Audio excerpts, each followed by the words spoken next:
Fans are not having it. This is a failure in marketing, 100%. You guys are going to produce a Indiana Fever all access video package. One coming out a day, one every other day. And you're not going to have a special package for the reason for the season, for the reason why we're all here, to the reason why you went from 4,000 people in 23 to 17,000 average attendance in 2024. You're not going to give that person a dedicated video. Indiana Fever, everywhere you look, they just continue to drop the ball. And I got to give credit where credit is due. Fans are letting them know about it. They're voicing their displeasure. Stephanie White, Indiana Fever, getting absolutely. Let's speak frankly about what we just witnessed. The Indiana Fever, along with head coach Stephanie White, didn't simply lose a game. They were completely unraveled, and the most shocking part is that it came at the hands of their own franchise star, Caitlin Clark. The reaction spreading through the fan base right now is unlike anything we've seen all season. This wasn't just an off night or a handful of mistakes. What happened went far deeper than that. Not to give you credit, you have not forgotten. You have not forgotten what it is the Indiana Fever did to you last year when they led everybody astray during the Caitlin Clark injury fiasco of 2025. You have not forgotten, and by the way, we haven't talked about this. I just thought about this right now, right here. Remember the Angel Reese fiasco where the Indiana Fever fans, the Caitlin Clark fans, were a bunch of racists? The Indiana Fever never did defend their fan base. They didn't. They did not come out and immediately try to shoot that down. Nothing. Instead, they gave some benign bullshit statement. And we're doing an investigation, blah, blah, blah. Never came back and apologized to fans for looking into I mean, they bought right in. They bought right into the narrative. Real quick, fast, and in a hurry. Understand who still runs this organization. Plain and simple. You got radicals running the organization. I'm just being real here. You got people ate up, thick with agenda, running this organization. And you got the Indiana Fever on social media still doubling down on Stephanie White being the What makes this moment sting far more than a typical defeat is the context surrounding it. This wasn't a shocking upset delivered by a powerhouse contender that caught everyone off guard. Instead, it felt like a glaring display of weaknesses that left fans at home wondering if this team is truly moving forward or quietly unraveling behind the scenes. Indiana Fever post this on their social media. Quote, "I take great pride in representing this franchise in a positive way. As training camp comes to a close, our sights are set on the regular season. We look at head coach Stephanie White's journey. Fudge me to tears. Mother fudge me. I'm trying to clean it up. Trying to clean it up a little bit for y'all. Oh, the rage bait. Oh, woo-wee. Y'all did not miss on this post at all.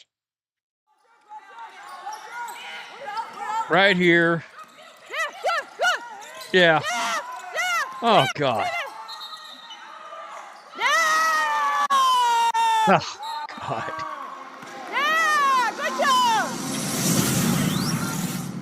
All right, we're stopping it right there. I can't do any more. The screams you hear are the screams of the former Vanderbilt program she lit on fire.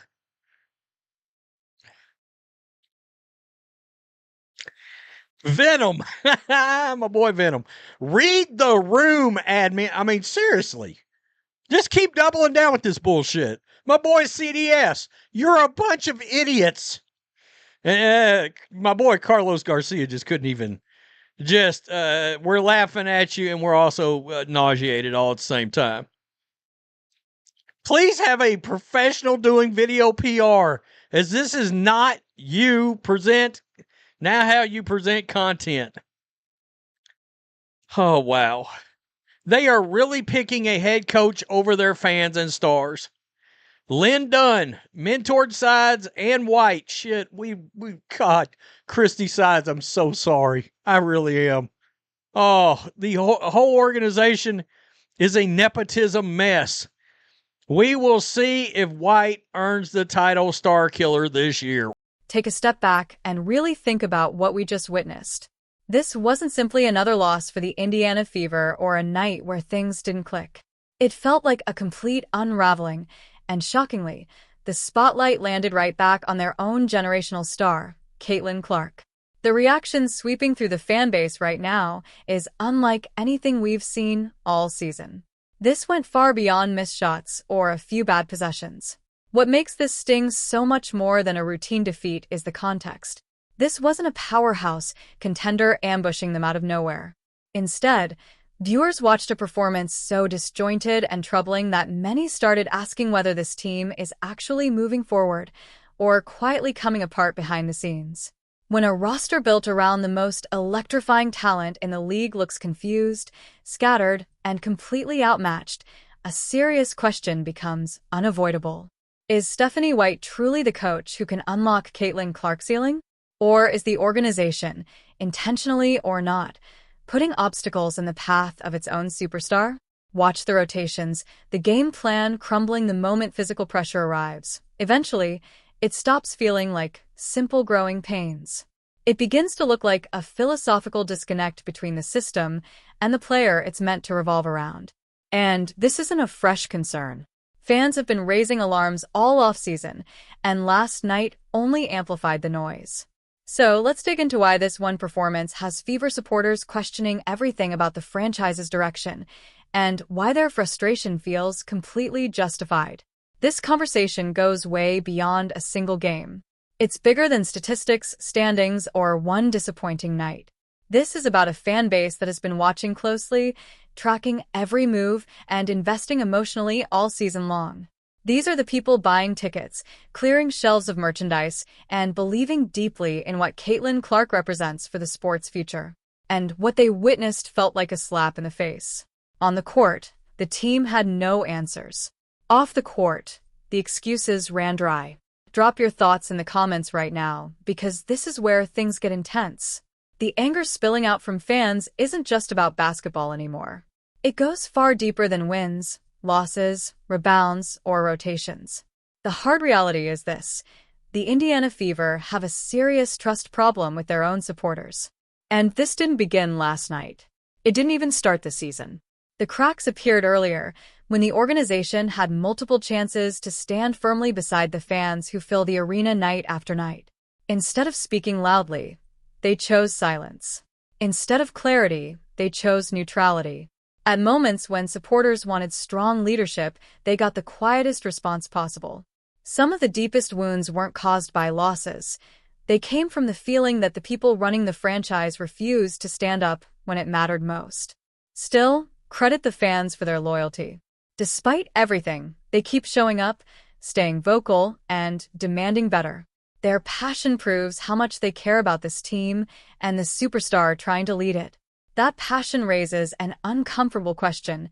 What does it say about a sports organization when the people investing the most time, money, and energy feel like the last ones considered in major decisions?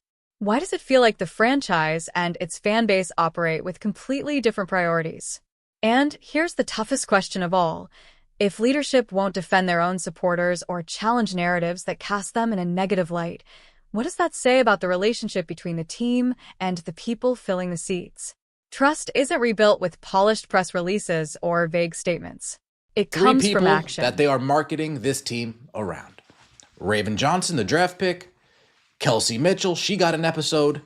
And this latest episode, Stephanie White gets her own episode. Fans are not having it. This is a failure in marketing, 100%. You guys are going to produce a Indiana Fever all access video package. One coming out a day, one every other day. And you're not going to have a special package for the reason for the season, for the reason why we're all here, to the reason why you went from 4,000 people in 23 to 17,000 average attendance in 2024. You're not going to give that person a dedicated video. Indiana Fever, everywhere you look, they just continue to drop the ball. And I got to give credit where credit is due. Fans are letting them know about it. They're voicing their displeasure.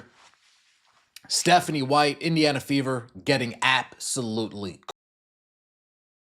From accountability. From moments when an organization looks its supporters in the eye and stands firmly beside them. The Fever have had those opportunities and repeatedly chosen another path. Now they're dealing with the consequences. A fan base that remembers everything and is watching every move with intense scrutiny. Then came the moment that made everything even worse. While fans were already furious and social media was boiling, the team's official accounts posted glowing celebratory content about head coach Stephanie White. No acknowledgement of the backlash. No sign of self-awareness. Just full-on praise, as if nothing was wrong. The response was instant and explosive. This wasn't just tone-deaf. It felt like pouring gasoline on a fire they already started, then acting surprised when the flames grew higher. And the posts kept coming, doubling down as fan outrage erupted. It left everyone asking a painful question. Does anyone inside the building truly understand how bad the disconnect has become? Is there no one reading the room and saying, maybe now isn't the time for this? When supporters are at their breaking point and the organization leans harder into what's upsetting them, it stops looking accidental. It starts feeling deliberate. So who are these decisions really for? Because it clearly isn't the people buying tickets and watching every game. When a front office prioritizes its preferred narrative over widespread fan concerns, it reveals where its loyalty truly lies. Teams that are connected to their supporters understand the pulse of the moment before they hit post. They know trust is rebuilt through humility and accountability, not glossy promotional content. Right now, the Fever appear to be moving in the opposite direction, and fans have had enough. And if you thought the disconnect ended there, think again. The franchise introduced a new content series meant to generate excitement for the upcoming season. But when fans saw who was featured, the reaction was explosive. The very player who transformed this team into a national story, the one responsible for sold-out arenas, surging merchandise sales, and new eyes on the league, was nowhere near the top of the spotlight. How does a professional marketing team overlook its most valuable asset? How do you build a promotional campaign and sideline the very name that brought fans through the door? Is it a massive strategic failure or something deeper? Many supporters are arriving at a harsh conclusion. Marketing decisions are deliberate. When a franchise repeatedly minimizes its most transformative star in its own promotions, it sends a clear message about internal priorities. Fans didn't flock to the Fever by accident. They came for Caitlin Clark. Ignoring that reality is exactly why trust continues to erode day by day.